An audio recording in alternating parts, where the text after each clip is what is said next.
మాజీ ముఖ్యమంత్రి, ప్రతిపక్ష నాయకుడు నారా చంద్రబాబు నాయుడు తన పెయిడ్ ఆర్టిస్టులకు సరైన జాగ్రత్తలు చెప్తున్నట్లేరు.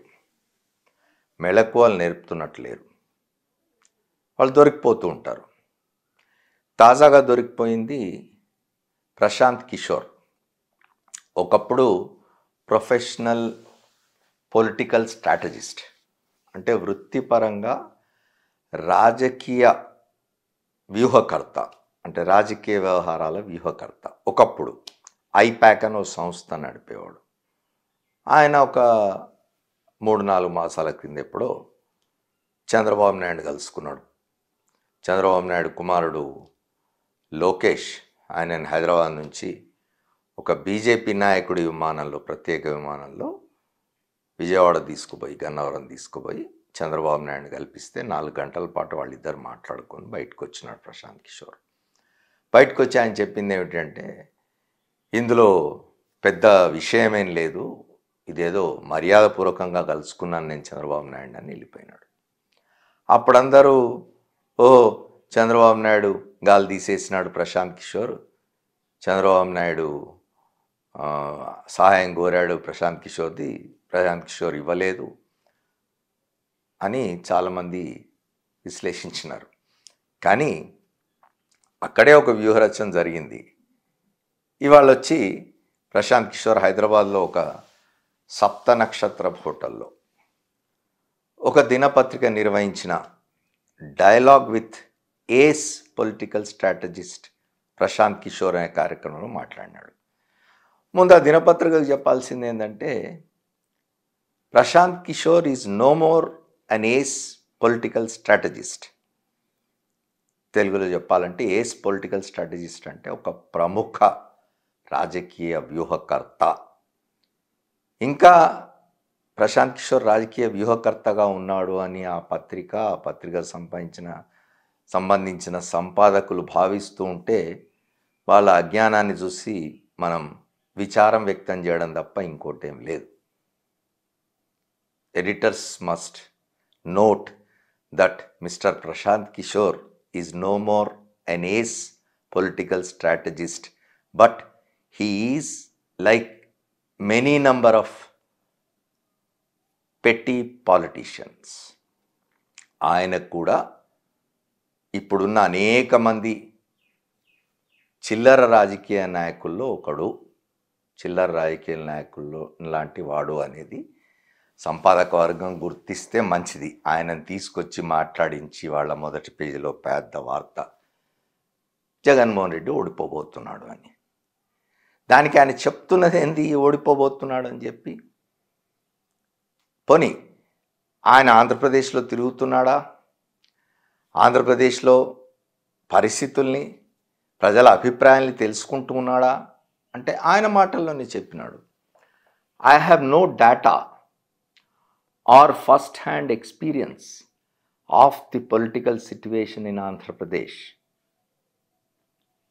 అంటే నాకు ఆంధ్రప్రదేశ్లో ఉన్న రాజకీయ పరిస్థితుల మీద ప్రాథమిక సమాచారం కానీ గణాంకాలు కానీ ఏమీ లేవు నా దగ్గర.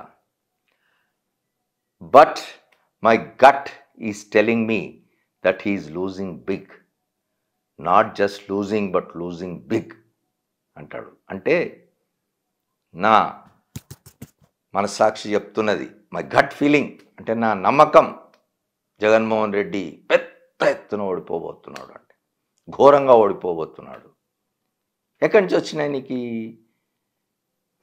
వివరాలు, ఎక్కడి నుంచి వచ్చింది నీకు అభిప్రాయం, ఎట్లా వచ్చిందంటే, నాకు అక్కడి గురించి ఏం తెలియదు, అక్కడ రాజకీయ పరిస్థితుల గురించి తెలియదు, నా దగ్గర గణాంకాలే లేవు, ఆయన జగన్మోహన్ రెడ్డి చాలా ఘోరంగా ఓడిపోబోతున్నాడు అని చెప్తాడు. ఇది చంద్రబాబు నాయుడు దగ్గర డబ్బులు తీసుకొని మాట్లాడిన మాటలు తప్ప వేరే ఏం లేదని అందరికీ అర్థం అయిపోతూ ఉన్నది. ఎందుకంటే నీకు ఆ రాష్ట్రంతో సంబంధం లేదు. నువ్వు ఎప్పుడైతే 2019లో వైఎస్ఆర్ కాంగ్రెస్ పార్టీ కోసం పనిచేసినావో, ఆ తర్వాత నువ్వు నేను రాజకీయ పొలిటికల్ స్ట్రాటజిస్ట్ పని మానేసినానని ప్రకటించినావు. నువ్వు నాయకత్వం వహించిన ఐపాక్ అనే సంస్థను వదిలేసిన తర్వాత అది 2-3 భాగాలైంది. అది ఒక భాగం ఇవాళ ఆంధ్రప్రదేశ్లో తెలుగుదేశం పార్టీ కోసం పనిచేస్తుంది. దానికి రాబిన్ సింగ్ అనే ఆయన నాయకత్వం వహిస్తున్నాడు. ఐపాక్ అనే సంస్థ అక్కడ వైఎస్ఆర్ కాంగ్రెస్ పార్టీ కోసం పనిచేస్తుంది. దానికి రిషిరాజ్ అనే ఆయన నాయకత్వం వహిస్తున్నాడు. నీకేం సంబంధం లేదని చెప్పావు. నువ్వు రాహుల్ గాంధీని కలిసినావు, కాంగ్రెస్లో చేరతా అన్నావు, వార్తలు వచ్చినాయి. కాంగ్రెస్లో చేరి కాంగ్రెస్లో మొత్తం నీ నాయకత్వంలోనే కాంగ్రెస్ ముందుకు నడిచి కాంగ్రెస్ గెలిచి నువ్వు ప్రధానమంత్రి కావాలని ఒక పగటి కలగన్నావు. కాంగ్రెస్ వాళ్ళ దగ్గర రానియలే. అక్కడి నుంచి విమానం ఎక్కి చంద్రశేఖరరావు దగ్గరకు వచ్చినావు, తెలంగాణ రాష్ట్ర సమితి నాయకుడు, అప్పుడు టీఆర్ఎస్, తర్వాత బీఆర్ఎస్ అయింది. బీఆర్ఎస్ నాయకుడిని కలిసినావు. వాళ్ళకు కూడా అర్థమైంది నువ్వేమిటో, అందుకే వెళ్ళగొట్టేసినారు. వెళ్ళిపోయినావు. మమతా బెనర్జీ దగ్గర కాసేపు పోయినావు. ఆ తర్వాత పోయి బీహార్లో నీ సొంత రాష్ట్రం బీహార్లో జేడీయూలో చేరినావు. నితీష్ పంచన చేరే ప్రయత్నం చేసినావు. అక్కడ పప్పులు ఉడకలేదు, బయటకు వచ్చినావు. వచ్చి ఏం చేసినావు నువ్వు?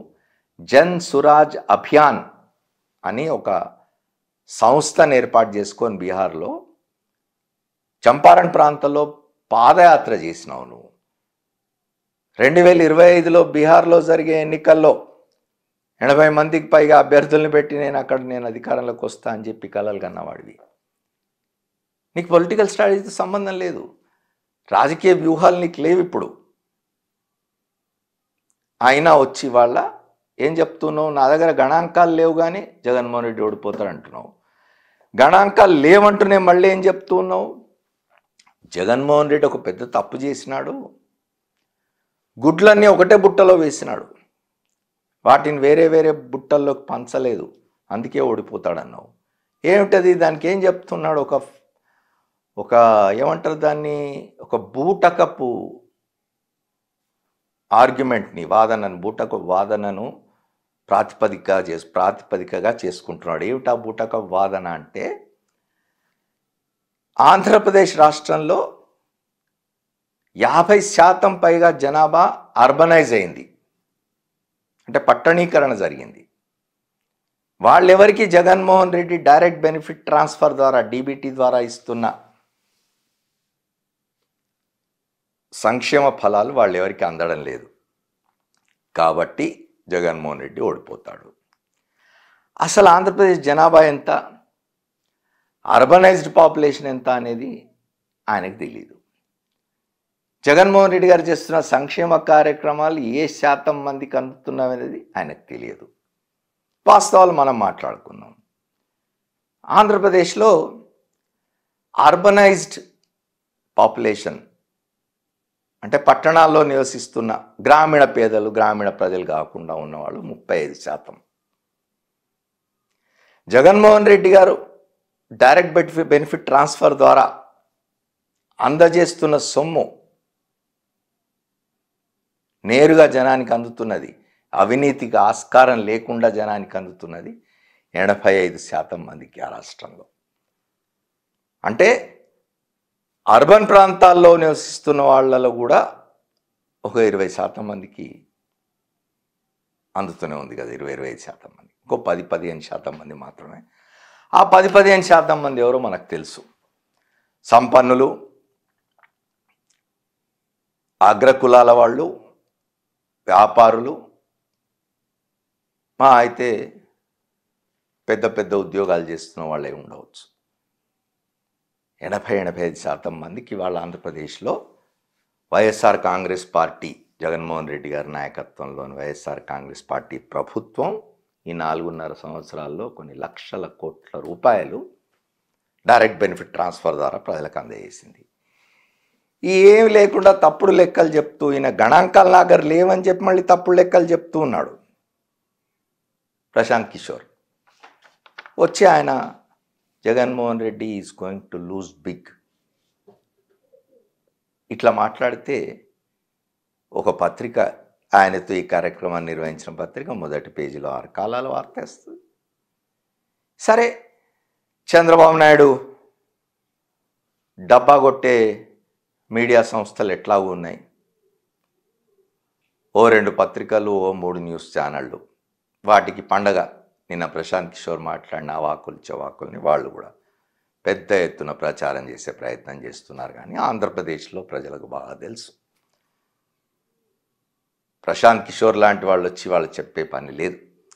2019లో కూడా, అంటే 2014లో రాష్ట్రం విడిపోయిన తర్వాత వైఎస్ఆర్ కాంగ్రెస్ పార్టీ జగన్మోహన్ రెడ్డి నాయకత్వంలో ప్రతిపక్షంలో కూర్చున్న తర్వాత వచ్చి 2019 వరకు వైఎస్ఆర్ కాంగ్రెస్ పార్టీ కోసం పనిచేసిన ఐపాక్కు అప్పుడు ప్రశాంత్ కిషోర్ నాయకత్వం వహించాడన్నమాట వాస్తవమే.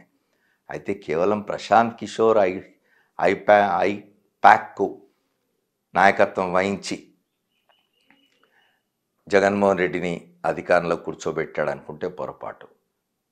ఆంధ్రప్రదేశ్ ప్రజల్లో వైఎస్ఆర్ కాంగ్రెస్ పార్టీ పట్ల, జగన్మోహన్ రెడ్డి నాయకత్వం పట్ల, ఆయన పడ్డ కష్టం పట్ల, ఆయన వ్యతిరేకులు ఆయన నిర్మూలించడానికి చేసిన ప్రయత్నాల పట్ల వాళ్లకు పూర్తి అవగాహన ఉండి అంత పెద్ద ఎత్తున 175లో 151 స్థానాలు అసెంబ్లీకి ఇచ్చి గెలిపించినారు. ఇది ప్రశాంత్ కిషోర్ ఇది నా గొప్పతనం అని అనుకుంటే, లేదా ఇది ప్రశాంత్ కిషోర్ గొప్పతనం అని ఇతరులు ఎవరైనా అనుకుంటే, ఒక బండి నడుస్తూ ఉంటే కింద నీడలో వెళ్తున్న కుక్క గనక ఈ బండి నేనే నడుపుతున్నా అనుకున్న సన్నంగా ఉంటుంది. ప్రశాంత్ కిషోర్ మాటలు ఎవరు నమ్మరు, నమ్మాల్సిన అవసరం లేదు.